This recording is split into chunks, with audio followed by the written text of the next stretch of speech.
Hello Kadapa, మనమందరం రోజు చూస్తూ ఉంటాం ఈ వైవి స్ట్రీట్ దగ్గర.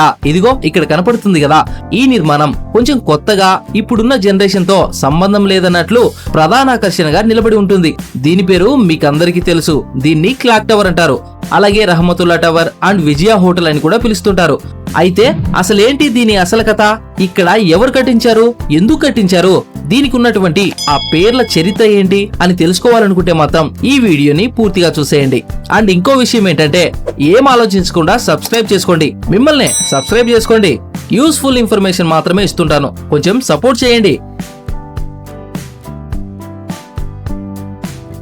ఈ క్లాక్ టవర్ విషయానికి వస్తే ఇలాంటివి మన కడపలో చాలానే ఉండేవట. ఇప్పుడైతే మన కనపడుతుంది కదా ఇదొకటి. ఇంకొకటి మన కనపడకుండా ఒక చోటు ఉంది. అదెక్కడ అనుకుంటున్నారా? చాలా మందికి తెలీదు. మొన్నటి వరకు నాకు కూడా తెలీదు. ఈ వీడియోలోనే దాని గురించి కూడా తెలుసుకుందాం, చూసేయండి. ఇప్పుడైతే మనం ఈ క్లాక్ టవర్ లోపలికి అయితే వెళ్దాం, వచ్చేయండి.